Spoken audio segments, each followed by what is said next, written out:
quero chamar então o Leonardo Sakamoto para a gente conversar um pouquinho sobre notícias do dia, mas também para a gente analisar um pouquinho esse cenário político que vivemos aqui no Brasil. Sakamoto, é sempre um grande prazer te receber por aqui. Como você está? Tudo bem? Tudo bem? Boa tarde a todos e todas. Prazer é todo meu. Eu queria começar te ouvindo, Sakamoto, sobre cenário político, de fato. Quero saber como que você está vendo esse cenário eleitoral. A gente, ano passado, teve, assim, uma enxurrada de pesquisas, né? Algo, inclusive, um pouco incomum. Eram muitas as pesquisas e todas apontavam o mesmo resultado, né? Ex-presidente Lula está à frente, Bolsonaro ali em segundo lugar, daí a gente tem Ciro, Dória ali em terceiro, Moro aparecendo, né? E primeiro eu quero te ouvir em relação ao que apontam essas pesquisas. É cenário consolidado? Tem muito para acontecer ainda esse ano. 2022 vai ser um ano difícil, pode ser um ano violento. Quero te ouvir sobre tudo isso. Antes de mais nada, acho que eu queria dar uma dica para o pessoal acompanhar o ano eleitoral, para o pessoal não ficar em pânico, porque é o seguinte, vai sair muita pesquisa. Você tem mais de 10 institutos de pesquisa que vão atuar durante a eleição divulgando resultados. Nos Estados Unidos, a gente tem um site chamado 538, que ele é um agregador de pesquisas. Ele pega todas as pesquisas, vê aquela pesquisa que está muito fora da mediana das outras, mostra que está bem fora do que as outras estão apontando. No Brasil, não, ainda não. Há alguns sites que devem fazer isso, mas por enquanto não temos. Eu digo isso por quê? Porque, por exemplo, você vai pegar os números do Datafolha são relativamente parecidos com os números do IPEC, que é o pessoal do antigo Ibope, que é relativamente parecido do IPESP, que é relativamente parecido com o da Quest, né? E por aí vai. Agora, tem outros institutos de pesquisa que estão saindo muito diferente desse outro grupo, que inclusive tem institutos que são extremamente confiáveis. E aí o pessoal aparece, às vezes aparece Bolsonaro em primeiro, Bolsonaro tecnicamente empatado com Lula já. E aí o pessoal fica em pânico ou comemora, depende de quem é a torcida. Eu falei, gente, calma. Lembrem-se, sabe? Olhem as pesquisas, não olhem uma apenas, em primeiro lugar. Segundo, pesquisa, gente, não é a mãe de Ná. Você está consultando quem vai ganhar no ano que vem. A pesquisa é uma radiografia da corrida de cavalo naquele momento. Você tem cavalo que está lá atrás, que pode passar adiante e pode levar a dianteira e ganhar? Pode! Você já assistiu corrida de cavalo? Acontece de tudo, né? Na eleição também pode acontecer muita coisa, né? Temos uma facada, de repente, da eleição, temos muita coisa que pode acontecer e muda o cenário.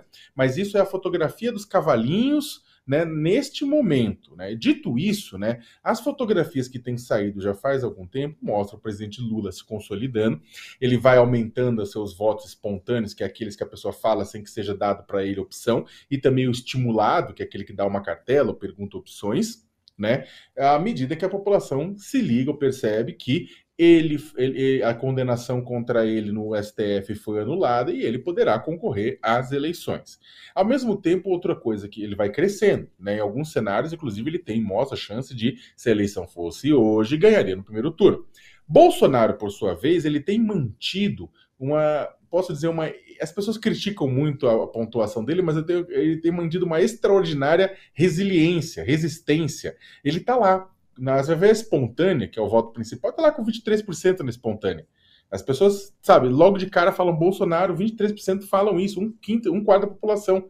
Né, quando é estimulada, cresce um pouco mais. Ou seja, ele tem. Quem é esse pessoal? São os aliados do governo, agronegócio, grupos financeiros, uma parte da classe média, grupos religiosos, mas aquele pessoal de extrema-direita, ultraconservador, que pula no abismo se ele mandar. Se você pega esse pessoal está com ele, não abre por uma razão. Bolsonaro tem governado para eles. Você percebe bem, as políticas são para esse pessoal. O desmonte do Estado, as políticas são voltadas para esse pessoal, então ele está lá com ele. E não vai abrir. E ele só governa para eles. E vão manter o apoio. Então é muito difícil. A terceira coisa é que a terceira via, uma terceira via se consolidar. Tava lá o ex-governador Ciro Gomes, né? Aí chegou o Moro, compete com ele, algumas pesquisas estão empatado, 8%, Moro não chega a 10% na maioria das pesquisas. Num quarto pelotão lá atrás, aí tem o ex-governador João Dória, em alguns lugares tem o deputado Janones, né, que é muito forte nas redes sociais, você tem...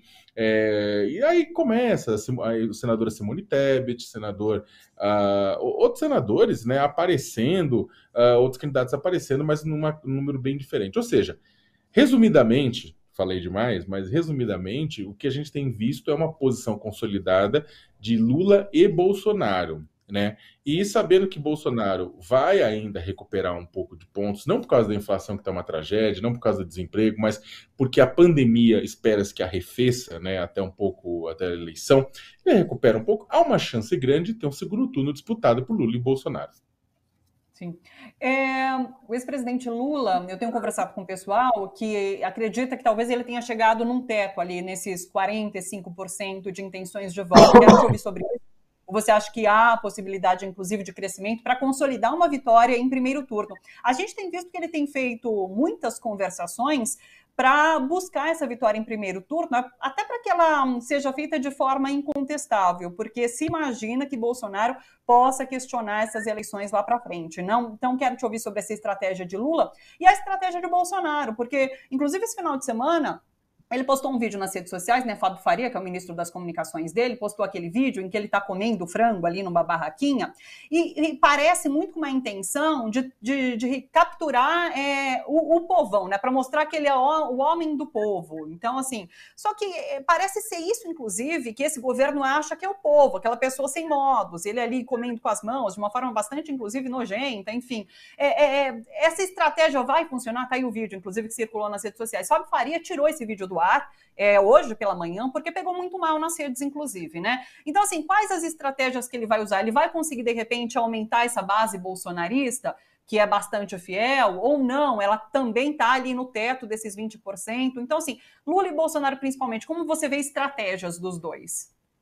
Olha, começando pelo Bolsonaro, o presidente ele precisa, na verdade, garantir uma quantidade de votos significativa para afastar a terceira via, chamada terceira via, e se manter naquele patamar para ir para o segundo turno, né? Para forçar o segundo turno. Ele vai bater no Lula, né? Claro, o Lula apanhou muito durante muitos anos, né? Foi até preso. Mas depois, digamos que o Lula teve uma onda de boas notícias, né? Enquanto isso, Moro e Bolsonaro têm uma onda de más notícias. Semana passada foi claro.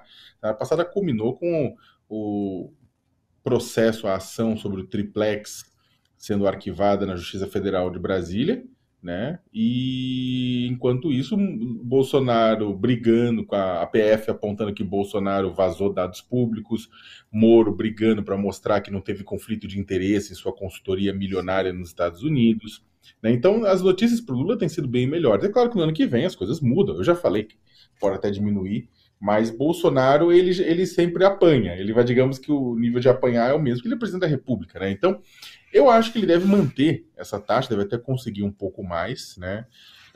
Em cima disso. Falando com o público dele, conseguindo conquistar algumas pessoas que se sintam gratas pelo Auxílio Brasil, né? E também recuperar, principalmente, parte do público de 2 a 5 salários mínimos que ele perdeu bastante durante os últimos anos por conta da inflação. Ele vai tentar recuperar de alguma forma, né? Essa questão, mostrar-se um homem do povo, também tem uma coisa nesse sentido. Agora, um pequeno comentário sobre a cena da farofa, que é uma cena deprimente, lógico, né? Uma forma de interpretar é que ele quer se mostrar uma pessoa do povo, né? Sim. E aí ele faz essa coisa toda como se o povo comesse farofa daquele jeito, né? Comesse frango, farinha, farofa daquele jeito. Eu cresci no Campo Limpo, na periferia, você faz uma cena dessa, é claro que a sua mãe, né, ou a vizinha ia chegar e falar, moleque, né?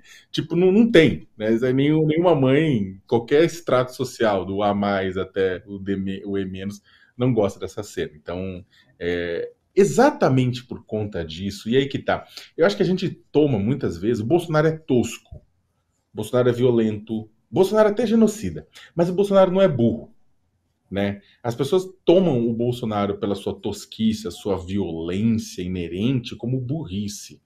E o Bolsonaro, ele pode até ser, em muitos sentidos, burro no sentido de falta de ver na sua ignorância, uma coisa muito legal, né? Que é a definição de burrice plena. Só que ele é seguido, ele é cercado de muitos assessores, inclusive pessoas que entendem minimamente funcionamento de redes, etc. Para o Bolsonaro, no momento em que o Brasil está se desfazendo de lama, em que a inflação está altíssima, em que o desemprego não cai na velocidade que deveria cair, que a Omicron sobe, que morte de criança sobe, que mortes por dia sobem, que o fato dele ter sabotado a questão das vacinas, inclusive de crianças e adolescentes, pode se voltar contra ele, é muito bom para ele postar uma maluquice nas redes sociais, uma coisa que é claramente uma maluquice, para desviar o debate público. Neste exato momento, a gente deveria estar discutindo, por exemplo, que a grana, o dinheiro que o orçamento do dinheiro de evitar tragédias como o das chuvas em 2020 caiu, em 2021 caiu em relação a 2020, 75%. O governo cortou 3/4 da grana para evitar tragédia de enchente, gente. E neste momento a gente está discutindo o quê? O presidente soltar farofa no colo. Entendeu? Então o que acontece? A gente também cai muito fácil nessas iscas que ele deixa. Por quê? Porque é um absurdo, sabe? É um absurdo completo, a cena é tosca. Claro que dá vontade de gritar, chacoalhar, meu Deus, trabalha, né? Para com isso. Mas aquilo que é tosco e é bizarro tem método. E é por isso que esse sujeito foi eleito presidente da República. Né? E é por isso que esse sujeito está indo para o segundo turno, provavelmente. E é isso que a gente tem que lembrar. Ele tem método, esse processo. E, infelizmente, esse método acaba sequestrando o debate público. O que se fala hoje? Qual que é o trend hoje? É a farofa. Além da luta do Whindersson com o Popó, além do BBB, que faz parte da vida cotidiana, mas é o quê? É a farofa do presidente. Falando então em presidente e família Bolsonaro, vamos trazer um pouco... Você me perguntou de Lula, deixa eu só... a gente falou do Bolsonaro, mas vamos falar do Lula, claro. Exatamente, bem rapidamente, né? O presidente Lula tem uma coisa, é claro que ele pode cair devido aos ataques no ano que vem, mas o que a gente está vendo é o seguinte, que ele... Esse ano, né? Esse ano, desculpa. Ele deve, na verdade, um pouco, e as pessoas falam, não, mas ele atingiu um teto. Gente, mas se for um teto nesse tamanho que ele está, 45, 46, 47, 48%, são poucos presidentes em primeiro turno que chegam nesse teto, sabe? É muita coisa, né? Então, é tanto que ele pode vencer no primeiro turno. Quando o Fernando Henrique venceu no primeiro turno, ele não venceu de forma, ele passou, né, tudo, venceu lá tranquilo, mas também os dados do Lula são excelentes para este momento agora, né? Então, tá que, assim, ele ainda derretendo um pouco, ele ainda tem chance de vencer no primeiro turno. Eu não acho, contudo, necessariamente que as pessoas falam, mas é o Alckmin que vai levar o Lula a vencer no primeiro turno, é isso, aquilo. Eu acho que não. Eu acho que tem muito a ver com as alianças que ele estabeleceu nos estados e as que ele estabeleceu no Congresso Nacional. Quantas pessoas vão ter em nome de Lula nos estados? Não, vota no homem, vota no homem, vota no homem. Quais palanques que ele vai ter? Quem são os candidatos que ele vai ter? Porque a promessa para o mercado, promessas para isso, promessas para aquilo, o Lula não precisa de ninguém. Ele não precisa de um tutor. Sabe? Muita gente trata como se o Lula... Eu acho que o Alckmin agrega? Acho que o Alckmin agrega em muitos sentidos, mas ao mesmo tempo o Lula não precisa de um tutor. Não, mas o Alckmin dialogaria com o mercado. Eu falei, gente, é o Lula. Ninguém lembra de como é que era a presidência. Ele dialogava com o mercado. Sabe? Não precisa de um intermediário. A questão é outra. A questão é que ele precisa de base, ele precisa de gente para que na base lembre o que foi o governo Lula e lembre o que é o governo Bolsonaro na base. Isso ele precisa. E eu acho que uma ação interessante que o presidente vem fazendo é exatamente essa costura nos estados, conversando com lideranças, etc., para tentar fazer isso acontecer. Mas, na sua opinião, então, Alckmin não agregaria a chapa com o ex-presidente Lula? Não, agrega. Várias pessoas agregam. Alckmin agregaria, o Ciro agregaria, José Gomes da Silva agregaria, Luísa Trajano, dona do Magazine Luiza, agregaria muito, né, mas porque é mulher também, né? Empresária, né? Empreendedora. Você tem vários nomes que agregariam. Né, de homens de empresários também que agregariam, etc. E tal. Então, cada nome tem um porquê. A escolha do Alckmin, ela passa, em parte, por uma questão de política, do Lula trabalhar, as pessoas trabalharem para tentar usar o Alckmin exatamente para vencer determinadas barreiras, mostrar uma imagem de união e de força nacional, mas também tem a ver com as costuras estaduais, sabe? E com a costura do governo de São Paulo, né? Você tem Haddad e França disputando, né, torcendo para que o Alckmin seja, porque aí o PT cederia para o França, o PT não quer ceder com o Haddad. Então tem toda a disputa estadual envolvida, não só em São Paulo, Rio de Janeiro, Pernambuco, né? Então a escolha do vice não é uma escolha só do vice, não. Tem a ver também com as composições estaduais, né? Então a questão não é simplesmente se uma pessoa vai agregar ou não, mas se esse movimento do xadrez leva a que outras peças se movimentem de forma a ganhar o jogo, né? Nem todo mundo no PT concorda com isso, né? Tem muita gente no PT que acha que há outros movimentos possíveis que podem agregar e levar à vitória. Tem gente que já fechou. Da mesma forma que existe. Eu não estou sendo crítico à escolha de A ou de B, eu estou só fazendo uma análise fria em cima. Da mesma forma que existe uma parte da imprensa brasileira que é morista, né? Pro-Moro, você tem muitas vezes muitos jornalistas, muita gente também nos meios de comunicação, influenciadores, sendo Lula-alquimista, sabe? Não, é lá e acabou, sabe? Tá fechado, tem que ser isso. Eu acho que a gente tem que olhar, na verdade, até como jornalista, olhar os cenários e falar, olha, né? Tem que ver o que a base do Lula se sente à vontade de fazer uma campanha, se essa pessoa que agrega mais, que o Alckmin agrega, mas ele é quem agrega mais. Então, acho que essa é a costura que tem que ser feita, inclusive pensando numa costura partidária maior. Só para fechar essa questão do cenário político 2022, Moro vai sair candidato ou você acha que ele desiste até março, tendo em vista essas últimas pesquisas eleitorais? Se me pedisse para entrar no site de apostas para botar um dinheirinho, eu apostaria que ele desiste. Né? Eu apostaria que ele desiste, que é uma aposta que eu já tenho desde o começo. São duas apostas que eu fiz, que se tiver segundo turno vai ser Lula e Bolsonaro, e que a outra, se não acontecer, claro, nenhuma tragédia no meio do caminho, mas e que o Moro não sai candidato. Porque assim, se o Moro ficar em 8%, para que ele vai sair candidato? Porque é o seguinte, o Moro vai ser o para-raio do Lula e do Bolsonaro. Vai ter Lula e Bolsonaro lá. E o Ciro também, né? E você está falando de três pessoas que conseguem se comunicar com os seus públicos, né? O Bolsonaro consegue se comunicar com o seu público. O Lula é um excelente comunicador, o Ciro também. Então, os três e uma pessoa que se comunica mal, que é o Moro.